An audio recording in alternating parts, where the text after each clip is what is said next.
You missed. Did you miss out on the LMR 2-step where we talked about how to take off women's clothes? Ah, you missed. Demonstration.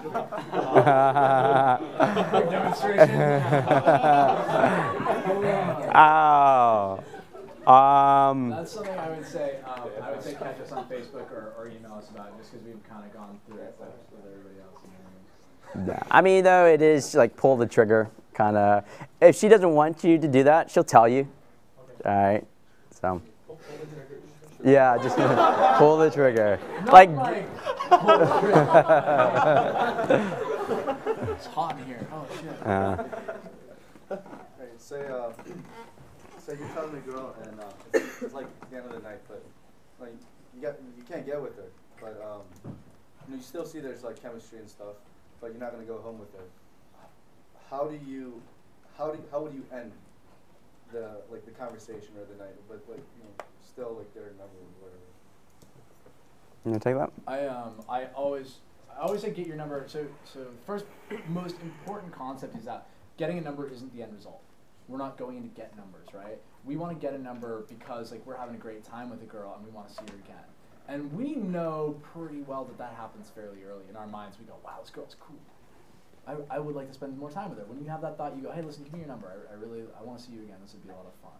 And you have that conversation, and I always say be genuine. Like in a case where there is like blatant sexual tension, I was at a club called Hemingway's with one of my one-on-one students, and this girl and I were just like, it was right there. You could cut it with a knife, and I was like, listen, like I know what sometimes happens in these cases, but I think that it would probably be for the best if that we kind of like resisted our urges and like maybe got together later on in the week. Like I've got your number. What's a good date for you? Set up the next date. Show her that you want to see her again, because like we talk about one of the biggest myths in the seduction community is like every guy is out to like get laid that night, and most of the sex happens as what we call same night sex, right? You meet a girl and you go have sex. When in actuality, it's not very much at all. A lot of relationships come from, meeting that girl, talking to her, making that connection, getting her number, setting up a date, and moving forward from there. Because that's how you get to know people, which makes it more comfortable and makes it more feasible to have a sexual relationship. From a practical point of view, end it on a high note. Maybe go for a quick kind of, I won't say platonic, but at the same time, not like tonguing her down kiss, and then potentially setting up, seeding the idea of a future encounter, future date. Maybe you both like tennis. Says, hey, we're still on for tennis, and I'll give you a ring next week or something like that. Try to end up on a high note. I actually have a specific question. About a specific girl? Yeah. At a certain phase of the moon and... So, last night I...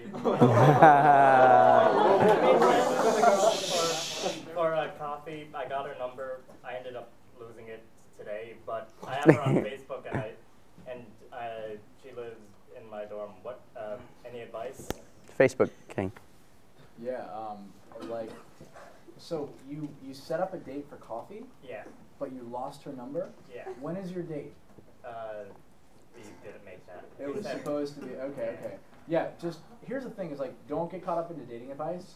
Like if you and I like met right now, and I was like, "Yo, I'm here in Chicago for another day. Like, let's get coffee tomorrow. Here's my Facebook, whatever. Here's my number." And you lost my number. What would you do? Use Facebook. You go on Facebook and be like, "Fucking lost your number. Oh shit." And then I'd be like, "Oh, that's cool. Here it is." That's exactly what you want to do. And just say, "Oh crap, I totally spaced. Like, let's just set up a date over here. I can do it over Facebook, or hey, give me your number. I'm going to call you in an hour or something like that." For sure.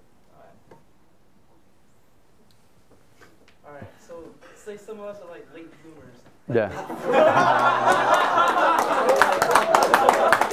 You're not supposed to have breasts. Don't Like when you were 19. All right. So like, what happened when you turned 20? Like, what did you change? Like something for some of the guys here to look forward to. Some of the guys here. Oh, okay. So the thing is, like, obviously, at a certain point, I'm like 20, and was like, why am I haven't kissed my first girl? What's going on? I guess it's the idea of sublimation. Like, I had all this kind of like, whether it's angst or energy, started sublimating it, transferring into other areas, and that was like working out. I started working out a lot. I started trying to meet people. So I made a lot of friends with different fraternity people, and simply because of social circle settings, that is where most relationships begin. They meet people in their social circles. So if you're not in social circles, if you've isolated yourself, because we have a lot of students, if they're foreign born, they will unintentionally isolate themselves. It was the same thing at my college. We had like the ESL, like all the Chinese students, they just stayed there. They did not associate with anyone. It wasn't because they didn't want to, they just didn't know how. So I was getting myself out there, I was working out, and again, purely by accident, I fell into this woman who decided that she liked me. So I would say those guys, the first step is putting yourself out there. If you just stay home, women are in the game. You're in the game. If you're attractive, you're in the game 24/7. You could hang up your phone, throw it down the toilet, but you still have Facebook. Some Facebook creeper is like, oh, what's going on here, right? You look so good in those pictures. Yeah. What does a guy have to do to get out of the game? Stay home and play StarCraft, all right? You're out of the game, all right? So the first thing we tell guys is get rid of all your video games. Get out there. Yeah. One of the things, just real quick, is one of the things I always laugh about. One of the things I always laugh about is that women don't realize how often they get hit on. Like, how often, when you go to the gas station and that guy asks you how's your day going, he doesn't ask us. When you're like, and the guy is like, oh really, where do you go to school? Yeah, he doesn't give a shit about us. Yeah. Some of the girls are giggling at some of the openers I was giving, like, oh, that wouldn't work. But you have to realize, when a guy asks you what time it is, he's not asking what time it is. He's actually hitting on you. Your question. Oh yeah, at the beginning of your career, you said the worst day was when two people cockblocked you using their Asian heritage as a native, right? Right. Knowing all that you know now, how would you deal with it if the same thing happened? What would you say to those people? Well, the Asian girl, you know what? Again, you can't change her mind. You can only change her mood, obviously. When women specifically craft their image, let's say everybody know Alexandra Wallace, the UCLA racist girl. A girl like that has crafted herself to look like a Barbie doll. Okay, she's obviously pre-screening her relationships, her friendships. You can't change anything like that. All right, in that case, I'm not gonna get upset at the girl. He who loses his cool loses. That's her belief. Whatever, fine. All right. With a guy, they're different. Some guys are gonna do that. You can be like, you know what? I'm flattered, but Club Gay is over there. All right. I've had a girl say, it was like a white girl, and it's like, oh, I thought Asians have small penises. And I used to be really insulted.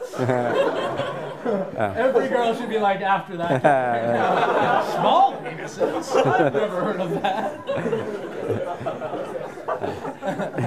I used to be really upset, and I'd be kind of antagonistic, and I'd say, you know what? Even a 747 looks small compared to the Grand Canyon. But that's not good. That's not good. The proper way is what William out in New York, he came up with this great response, because he's gotten this quite a few times. We actually have a podcast where he talks about a girl actually told him on a date, and his response is, oh, so you're thinking about it, huh? You're thinking about me, nice. And just go with that. Don't lose your cool. If you lose your cool, you're gonna lose.